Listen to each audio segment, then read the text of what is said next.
всичко възможно тази кауза да бъде успешна. И сега Гошко е добре на стола, нали Гоше? Точно така.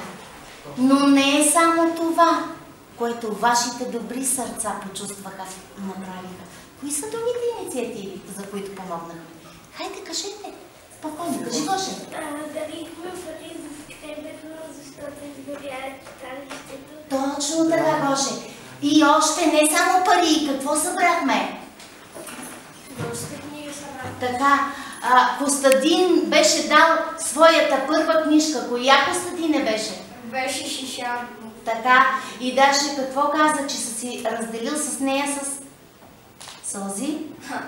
Да, но я даде, защото какво, ти самия, какво сподели? Защото, както аз съм израснал с нея, и децата от скребът му може би да им харесва и... Точно така. Добре, седни, Костадине. Още друго. В каква друга инициатива се включихме? Казвай, Иване. Събрахме пари за закупването на носи за село. Пари ли събрахме? Дадахме пари, ама какво направихме? Мартеници. Точно така, работихме мартеници и дадахме парите за мозомище. Ще помогнем и на Георги, опитахме се да помогнем и на Наско. Вашите малки сърчица бият с пулса на времето, тогава, когато много хора имат нужда от помощ. И вие сте готови. Ето за това урока по човеколюбие е при нас, в нашия клас. Но преди това искам да ви попитам за добрина, за добри постъпки, от които не очакваме отплата. Има ли поместени във вашия учебник такива текстове, които са свързани с добрата постъпка на някой, независимо на кого? Кажи, Ники. Малкият спасител. Малкият спасител. Какво прави Ники той? Той спасява детето, което ще да се удари в Марица. Така. Чакат ли отплата? Това дете чака ли някакво възнаграждение за това, че е спасил човешки живот? Кажи, Райчо, чака ли? Не, разбира се. Той си тръгва веднага, без да очаква някаква награда. И вие не очаквахте награда за вашите добри постъпки, обаче я получихте, нали? Каква беше вашата награда? Защото доброто, казваме, че винаги се връща, нали? И при вас. Каква беше вашата награда? Да, екскурзията. Доволни ли сте от нея? Да. Ето, че без да искаш, нещата се случват. Доброто се връща. А има и една народна мъдрост, която казва: ръка, която дава, тя не съхне. Не го забравяйте това. Този час ние знаем текстовете, които са в учебника, но и в големите класове, 5, 6, в които вече вие сте кандидат ти за 5 клас, и там има много текстове от български, от чужди автори, в които доброто побеждава. Доброто винаги намира място и измества лошите неща, за да направи света по-добър. И сега давам думата на госпожа Паркова, която ще ви запознае с много малка част от творчеството на един велик български автор. Мили деца, просто се прекланям пред това, което ви правите. Като стихове и това, което се стори като постъпки. Наистина това е едно добро въведение. Извинявам се, че съм много разводнила. Защото наистина в този груб, жесток свят, в който живеем, ние имаме нужда точно от такива постъпки. И днес, надявам се, с въведението, което направите, да получим един добър урок по човеколюбие. Защото в училището ние учим как да смятаме, как да пишем, да се изразяваме правилно, но най-добрият урок, който ни е необходим в живота, защото животът е едно огромно колело и днес може да сме добре, но утре можем да бъдем на място на някого, който е изпаднал в някаква беда. И точно в училището се изучава и такива дисциплини, бих казала, не само литературата, и музиката, и изобразителното изкуство. Дори във всеки един предмет може би намира място онова, което трябва да правим, за да ни бъде възвърнато, както каза преди малко и госпожа Голгова. Човечността е най-важното. Може да си отличен в училище, но липсва ти човечността. Ти не можеш да живееш сам на този свят. Ние живеем в едно общество и се нуждаем един от друг. И затова е необходимо да получим такъв урок и да го прилагаме утре в живота. Сега ученици от 6 и 7 клас ще ни представят, ще ни докоснат до творчеството, както каза госпожа Голгова, на големия, великия класикът в българската литература Йордан Йовков, който е един изключително добър човек и вярва в доброто от човека. За него, дори у най-лошия човек, има някакво зрънце доброта. И ние трябва да намерим пътечка поне към него и да отключим това добро, за да можем да живеем в един по-добър, по-прекрасен свят, в който нещастието, болката, мъката да бъдат изместени от състраданието, добротата, човечността.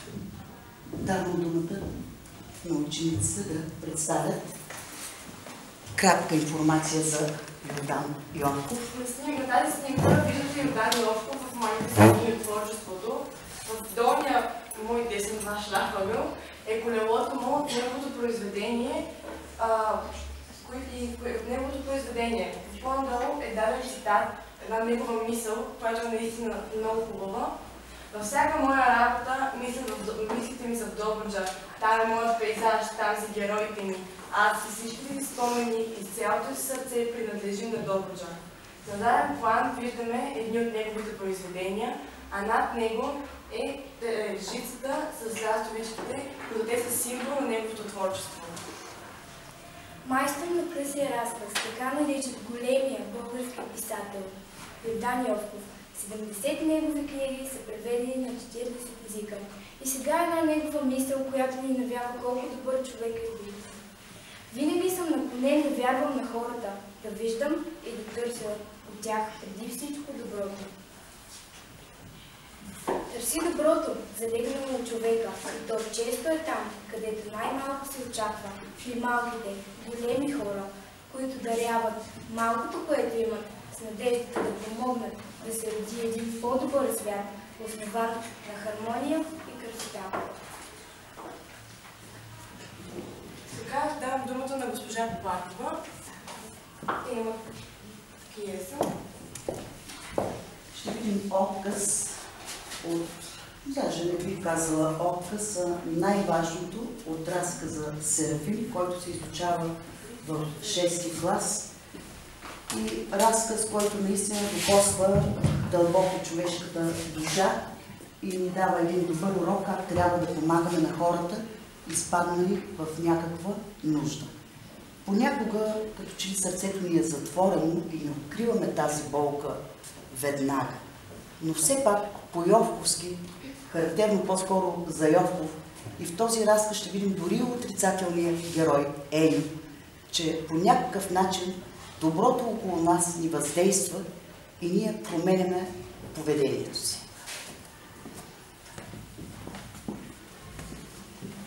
Бре, Серафиме, ти ли си? Аз съм военен, аз съм натурен като жив, тъй да се каже. Аз казвам, какво е това бостанско плашило? Какъв е той изпаднал германец, дето идва насам? Де беше той лято? В Белица бях той лято, Панайот там, керемиите му пазех. Сухо беше той лято, бай, Серафим, Панайоте. Добра стока изкараха българите, а и хората по селата, като имат пари, къщи строят. Като мина Херман, изеха, що керемиите имаше. До една и чурбаджията Панайот нямам кай нужда от пазар, бай Серафиме. Даде ми хака и отряза ми квитанцията, тъй да се каже. Ще вземи да си купиш едно палто. Ще си купя, защото той веки за нищо не го бива. Той, тъй да се каже, е добро за музея. Седни да си починеш. По-високо.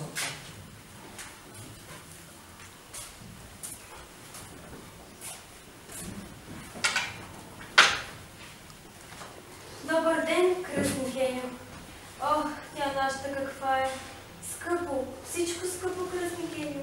Какво да купим с 2-3 яйца, дето ги вземаме сутрин от кокошките?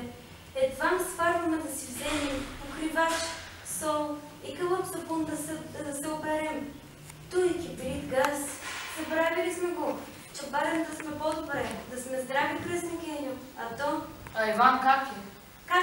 знам. Лежи. Отде дойде тази болест, кръстник Еню? Отде дойде? Сега по Богородица ще стане 7 месеца, как не е похвално работа. Души го нещо в гърдите, подпира го. Ей тука, да го духне ще падне. Не е добре, кръстник Еню. Жълт, черен като пръст. Думът ми, заведи го в болницата, тури го на колата и го заведи в болницата. За болницата трябва пари. Трябват. Ами как да не трябват? Че нали не умрял на съдени би в улицата, кръстник Еню. Сутринта я изкарат здрава и читава. Нищичко и нямаше. А вечерта като си дойде, гътна се пред братника и умря. О, кръстник Еню, полагали сме, че като умря черяк. Болест има по добитъка и на мен една телица ми умря. Ни от месото взехме, ни от кожата. Дойде фелчера и ми каза, не бива кая да ядете от нея, ще я заробите с кожата. Ох, това ще било, не знам.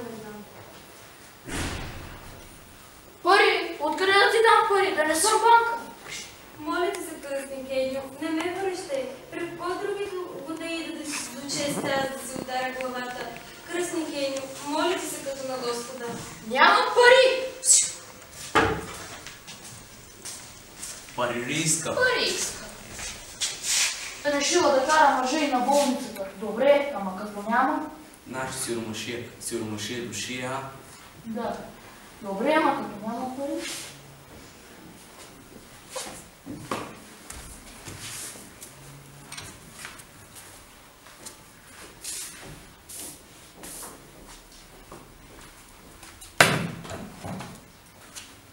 Ще вземи да легнеш тук в средата? Не, тук има добре на мен. Ама ще ти духа? Нека да ми духа сега, че като умра няма да ми духа.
Ценно, тъй да се каже.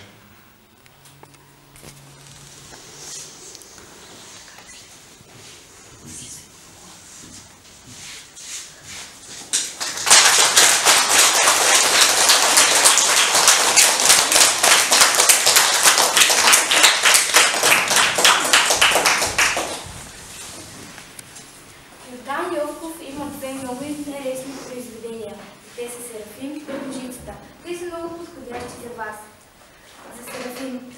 Героите на Йовков, чуждото добруване, чуждото утешение и безкорисното благодеяние имат определена стойност. Те са превърнати не само в основен принцип на поведение, но и в смисъл на човешкия живот. Ние сме шестокласници, които имахме за задача да прочетем разказа Серафим и да изразим мнението си към Еню и Серафим, като им напишем писма. Уважаеми господин Еню, името ви е прекрасно. Идва от еврейски език и означава Бог е милостив. Божия благодат. Свързвам го и с един от най-хубавите фолклорни празници – Еню ден. Денят, в който според народните вярвания се берат Юги Завет.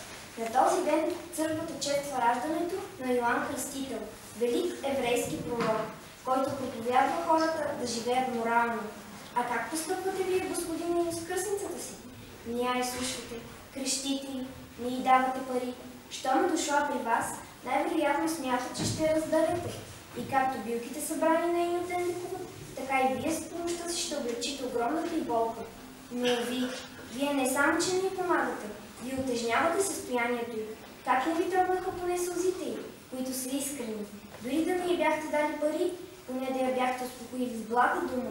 Първосърдечен сте, господин Еню, и това ме отвръщава. Надявам се поне да сте проумели, че когато човек има желание, може да помогне.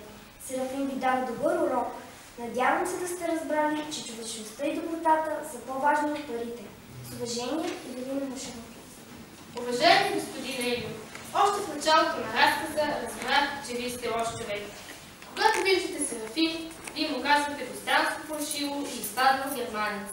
На всички ни е ясно, че за тези думи се крие грозен човек, изгубил всичко. Вие оценявате хората по тяхната външност. Но знаете ли поговорката? Подрехите посрещат, а по ума изпращат.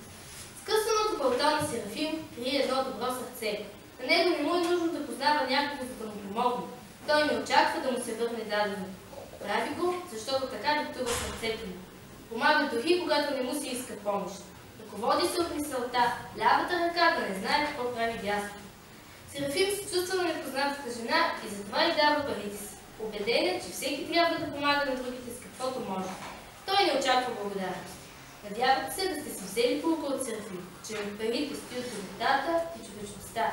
С уважение и любов. Уважаеми господин Емил, пише ви една шестокласничка. Няма да крия още в началото на писмото, че съм силно разочарована от вас. Вие сте кръстник на Павлина, жената, която ви иска пари, за да заведе мъжа си в болница. А да си кръстник на някого не означава само да бъде свидетел на сватбата му. На кръстника се гледа с уважение, но длъжниците се учат от него, а той обещава да им помага, когато имат нужда. Той кръщава децата им и следователно е един от най-важните хора в живота на семейството. Кръстницата ви Павлина е бедна и е изпаднала в беда. Очаква помощта ви. Но тя не само не получава пари от вас, вие не успявате да намерите поне няколко мили думи, за да я успокоите. Жената идва при вас, защото желанието й да помогне на болния си мъж е по-голямо от унижението, на което се подлага. Тя сигурно ви познава добре, знае, че сте стиснат, но вероятно се надява все пак по вас да проговори човешкото. Вашето сърце обаче остава недокоснато от чуждата болка. Съжалявам, господин Енио, но се надявам да има по-малко хора като вас. Светът е изпълнен с нещастие от различно естество. И кой друг, ако не ние хората, не си помагаме в такъв момент? С уважение, Соня Манова. Здравейте, господине, с ангелското име Серафим. Като същински огнен ангел, вие се явявате в различни краища на страната. И не само вършите добро, а учите и другите на това. Вашата външност е чудновата. Посред лято ходите с пълто и то не какво да е, а избеляло. Не му личи първоначалният цвят. Усеяно е цялото скръпки. Но вашето пълто е вашата биография. То е единственото, което имате и затова не го свалят от гърба си, дори в горещия летен ден. Всяка кръпка по него е доказателство. Тя ви напомня за добрините, които сте сторили. И това топли сърцето ви и ви кара да се усмихвате, когато не ви цари, че сте дали пари на непознатата жена. Не ви плаши фактът, че може да не ви ги върне. За вас е по-важно, че сте помогнали на семейството, изпаднало в беда. Благодаря ви, че с вашето поведение вие ни научите да постъпваме човешки, да откриваме болката на другия и да се опитваме да помогнем. Разказът Серафим Йордан Йовков е написан през далечната 1935 година. И сега, като се замисля, времето като че ли е спряло. Бездушието и безразличието са настанило трайно в обществото. Всеки се е затворил в себе си и не хае за други. А не трябва да бъде така, защото никой не е застрахован да не изпадне в положението на Павлина. Но за радост има все още хора като вас, готови да помогнат на нуждащите се от подкрепа, било тя материална или словесна. Благодаря ви за добрия урок по човеколюбие, който ми дадохте с вашата постъпка, с вашите думи. Нека бъдем по-малко суетни и повече състрадателни и добронамерени към другите. И с 2019 с уважение и Симона.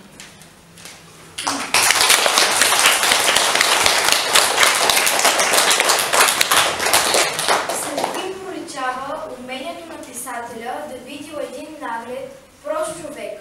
Нещо магнетично и невероятно, дори нещо божествено.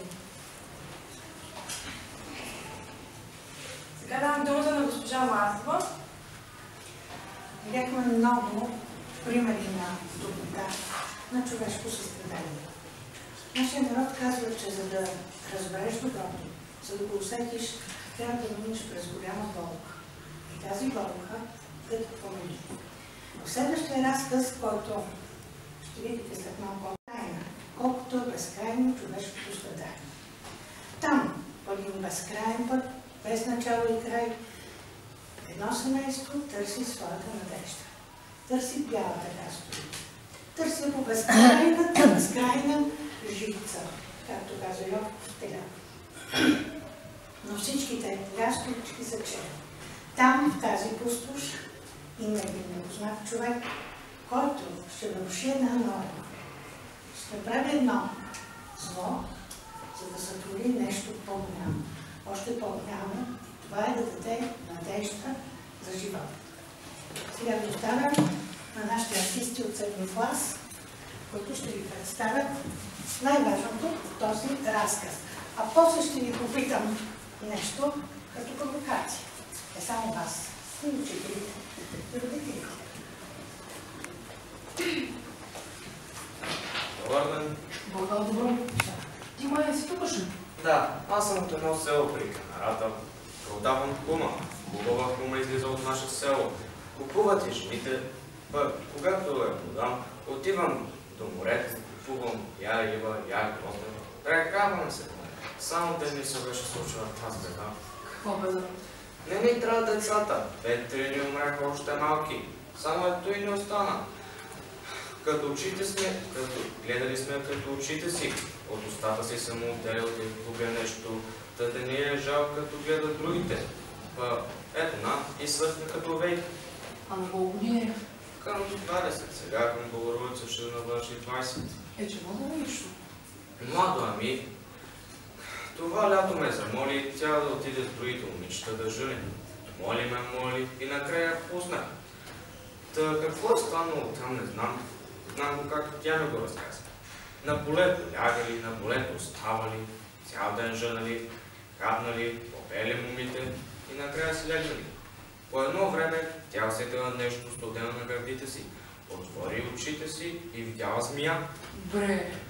Да, на гърдите й се убила и с целия си страх я грабна и я захвърна. Това става по-жутко. Даже съм чувала, че змия влиза в устата на жена, ама да охапала. Не е охапала, нали? Не, на гърдите й се набила. Та, ето, и седна. Сега къде я водиш? Доктор ли? На много доктори бяхме, никой не помогна. Една вечер умицата ни се яви у нас и каза, че при манджевари се явила бяла лястовичка. Верно, а тя да го прави. Дочух, че ако някой болен не види, той мигом ще оздравее. Бяла? Да, служ бяла. А къде беше? Нали ти казах, при манджевари.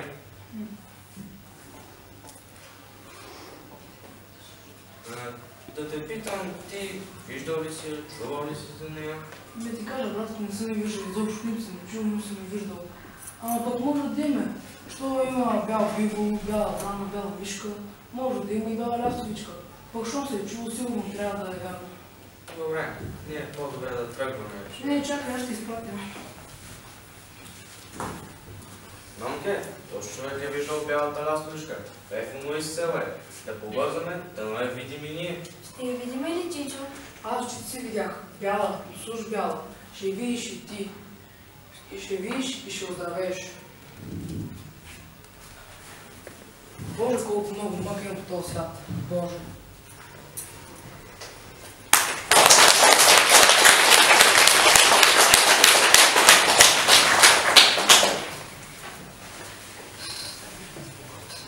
Тук може да видите Серафим от игралния филм, а тук Муканинът от Божицата. Вярата в доброто е пътят, по който героите постигат хармония в живота си. Йовковите герои въплъщават на човешката необходимост да се прави добро. Те правят на околните безкористна помощ, както и вяра. В разказа на Йордан Йовков има определени символи, които са характерни единствено и само за него. Един от тези символи са серафимите. Серафим – огнен пламчащ пламенен. Шестокрили ангели, които са най-приближени до Бога, до Божия престол. Те са символ на любовта към Бога и даряват такава от другите. Серафимите символизират любовта и пораждат тази любов и от другите. Подобно на небесните ангели, Йовковите герои се появяват от нищото и помагат на хората, които са в беда, без да очакват отплата. Друг от символите, който е често срещан в творчеството на Йордан Йовков, е змията. Тя олицетворява тъмнината, болестта и злото. Но за жалост често съпътства човешкия живот. Както и бялата ластовица, тя е символ на творчеството на Йордан Йовков, тъй като присъства във всичките негови разкази. Неговите герои вярват, че тя ще излекува болния и ще им помогне. Това е една мисъл на Йордан Йовков, която наистина хубава. С мъки и с нещастие е пълен този свят, но все пак има нещо, което е хубаво, което стои над всичко друго – любовта между хората. Сега, ако може Серафим да дойде за малко.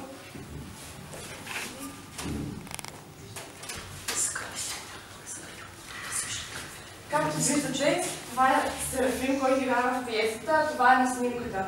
Можете ли да ми кажете кои са приликите и кои са разликите между тях? Айде смело. Хайде. Какъв е този Серафим? Я го вижте. Какво си има? Казвай. Крила. Крила. Знаете ли колко крила имат серафимите?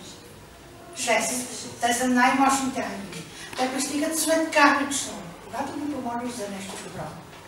В разказа на Йордан Йовков имаме пак серафим. Този серафим и този серафим приличат ли си? На външност? Така. Сега ще попитам. Как изглежда този серафим? Обърни се да ти видят по-добре. Как е облечен? Хайде. Айде. Хайде по. Какво виждате? Вижте как е облечен. Добре ли облечен? Кажи. Никой не може да се погреши. Как е облечен? С маркови дрехи е облечен. Закърпени. Какво си има?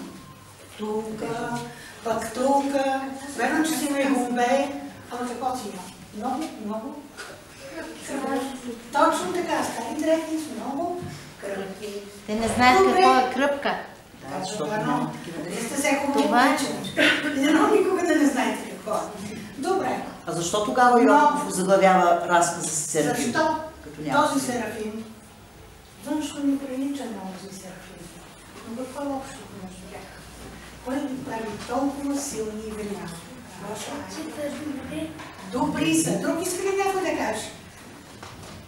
В какво е добротата на този Серафим? Кажи. Доброто в него е щедростта му. Точно така. Това, че дава и най-малкото, което има, за да помогне на... Точно така. Вие малки серафими ли бяхте? На Коледна какво бяхте вие? Онези малки серафими, които по-мъничко сторихте едно голямо добро. Да благодарим на Марти за манекенството и сега да ви попитам. В Пожицата героят, който си кърпеше терлочките, му панина нарушава една норма. Това е една от Божиите заповеди. Не лъжи, но той излага. Той наруши тази норма. Всички ние видяхме как и чухме как Гунчо попита, виждал ли си бяла ластовица? Той ме казва, ама къде? Тук де, във вашето село. Той да не, но после какво каза? На наука, какво отговори? Когато тя попита, ще я види ли Чичо? Какво отговори той? Лошата истина ти нам даваш. Ще види бялата ляса. А той виждал ли? Какво ѝ казва? Той не е виждал, а на нея какво казва? Че е виждал. Това как се нарича? Как се нарича? Хайде по-смело всички можете кажи. Това се нарича лъжа. Точно така. Ето, мъдрецът Йовков как ни поставя пред една дилема. Да нарушим една от Божиите заповеди. Като излъжем. Но защо лъжи той? Защо лъжи? Хайде да видим първо децата дали ще се сетят, пък после ще говорим. Ма я по-смело. Друг. Какво? Смело. Хайде, Ники, защо излъгва? Хайде де. Какво иска да я накара в момичето? Да й дъхне какво? Надежда, разбира се. Надежда. А надеждата какво носи? Какво може да донесе тази надежда на това болно момиче? Какво? Щом си болен? Тази надежда може да бъде донесе в нея сила. Сила. Това е лекарството. Надеждата е лекарството. Не умислихме хапченица, като пием, а нещо по-голямо, по-силно. И това е надеждата. Може ли човек да излъже? Мислете сега. Мислете като големи хора. Можем ли да излъжем някога в живота? Един много смел. Но другите много ги е страх. Хайде де, Мария, Гергана, хайде! Какво беше майката? Нищо. Ние бъркаме майките с децата, защото ще ги учени и тях и за това. Айде, Гергана. Точно ти какво ще кажеш? Как мислиш? Може ли човек да излъже по някакъв? Да. В кои случаи? Ти за себе си. В какъв случай би излъгал? Когато съм направила някаква грешка. Да, когато си направила петашка, но тогава полезна ли е тази лъжа? Не. Ето как правите разлика. Вие вече започвате да правите разлика между добро и между обикновената и благородната лъжа. Да, макар че много философите много спорят дали има благородна лъжа или не. Но в този случай, как мислите, в този разказ, Йовков какъв урок ми да? Какви лъжи може да има? Може да има благородни лъжи. Които какво да носят на хората? Надежда. Надежда. Вяра в доброто. Вяра в доброто. Чудесно. А коя е най-голямата ценност? Знаете ли? Най-голямата ценност на този свят. Кажи. Здравето. А здравето какво дава на хората? Който е здрав, той е жив. Той е жив. Ето ви е най-голямата мъдрост и ценност. Животът е най-голямата ценност. Той трябва да бъде запазен. Той трябва да се удължи, да няма начало и край. Но това ни учи Йордан Йовков и се надявам, като дойдете в пети клас и като започнем с вас да учим мъдростта на вековете, българската мъдрост, вярвам, че ще научите много повече неща, отколкото сега. И съм убедена, че ще бъдете много по-смели. И един ден ще бъдете на мястото на тези картички.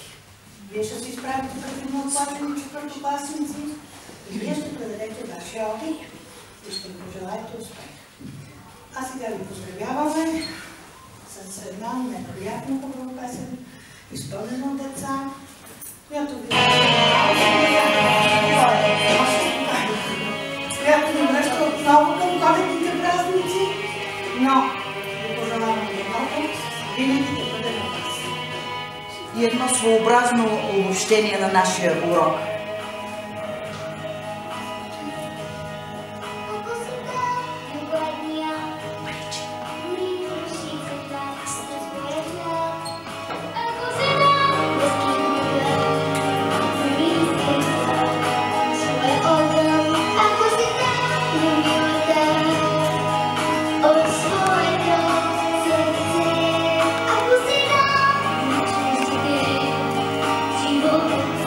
See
всички за участието в този урок, за това, че заедно се докоснахме пореден път до българската класика и до великолепния Йордан Явков.